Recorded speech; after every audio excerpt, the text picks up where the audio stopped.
What's up guys, Josh from Extreme Truck and Auto here. What I'm gonna be doing today on this 4Runner is I'm going to be installing the SS2 flush mount pod lights into the rear bumper. I want you guys to go ahead and follow along. This is gonna be a how-to.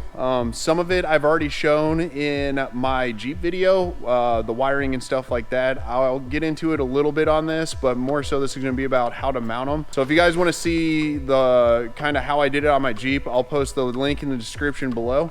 But if not, let's get into the install. So where we're gonna be installing the SS2 pod lights is actually gonna be right here in the bumper. I'm thinking somewhere along this lines. The nice thing is I went ahead and checked, and I'll show you guys that behind the bumper, it's nice and open, and then wiring should be pretty straightforward. If you guys look, that is the backside of the bumper that I pointed to. It's nice and open. It'll make this install quite easy. No modifying anything else on the vehicle besides the bumper. For wiring, we'll just run it across to the other side. The first step I'm gonna do is tape up this area of the bumper. The reason is once when I get into cutting and kind of removing the plastic in that area, I don't want the paint to chip or crack. We'll get that taped up, and then I'll bring you guys back in and we'll get all the measurements to make sure they're both the same, and we'll go from there. Now that we got this area all taped up, I'm gonna go grab my tape measure. We're gonna take a couple of measurements. We're gonna find a good center point and kind of where we like this light to go. And then we'll go ahead and get it marked up on here and start the cutting out process.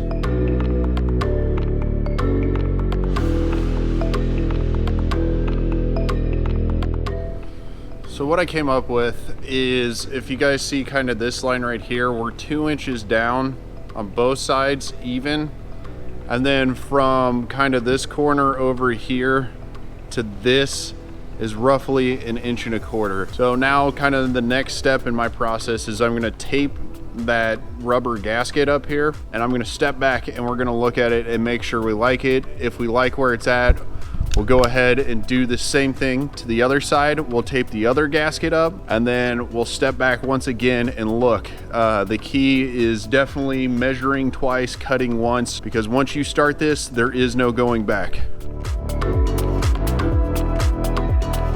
Got the rubber gasket kind of mounted. I just rolled up some electrical tape or any tape on the back so that way it'll stick. I'm pretty happy with the gap up here right now. Side to side looks pretty good. I'm kind of going off of this kind of sorta and this line here. I'm gonna take a step back and really look this over, maybe get a second opinion on it. So now that me and my cohorts think we're good, level, side to side, all that stuff, I'm gonna hold the rubber gasket up. I'm gonna trace around it with my red paint pen and take a center punch, and we'll punch the holes for where the screws are gonna go. And then we will get into the tedious process of cutting a little piece out at a time until the lights fit.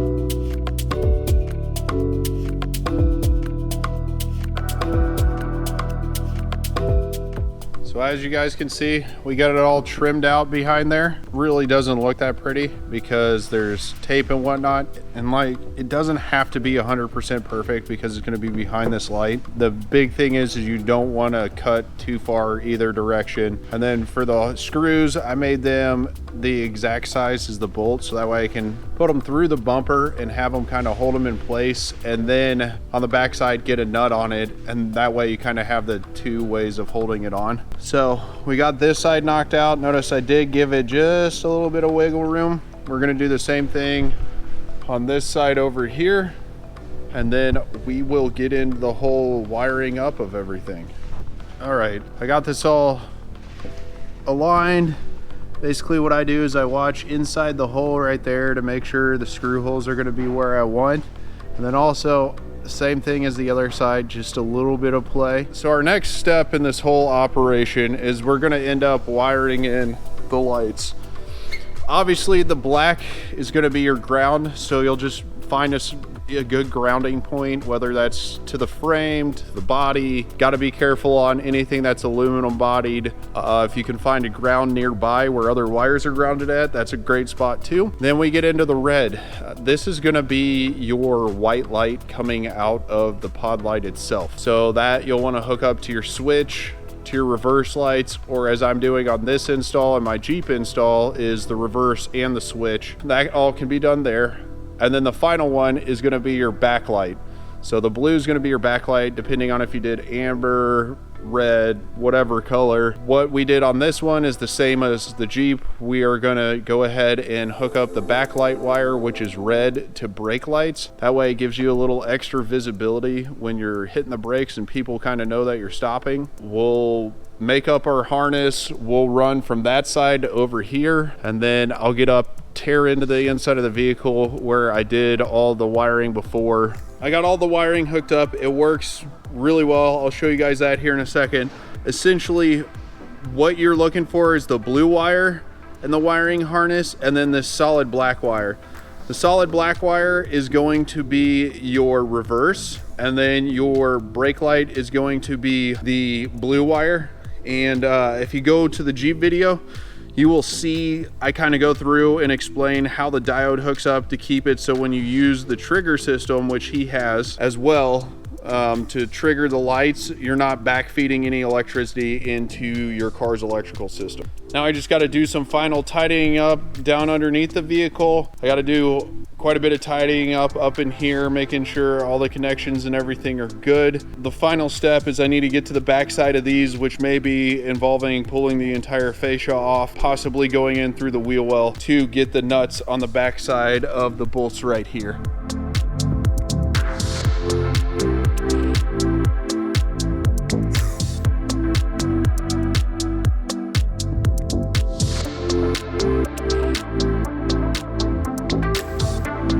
All right guys, this is it, final install. That's how everything turned out. So I'm gonna have my coworker run through the lights real quick. If you wanna hit the brakes, see how the red backlight comes on, and then we're gonna throw it into reverse, and it changes to that white. The red backlight's still on, but the white's so bright that it actually, you can't see it. You're good to go ahead and throw it in park. And then the final thing that's really cool is this trigger system. As you see here, what we can do is turn on the lights, and it doesn't feed back into the reverse system. Do that at diode.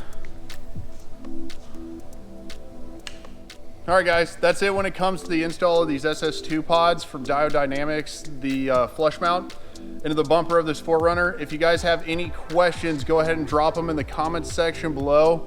Or if you have any questions on how to wire in the diode, feel free to go to the description below and look at the Jeep video of when I actually did the install on my WJ. If not, go ahead and give me a subscribe, and I'll catch you guys on the next one.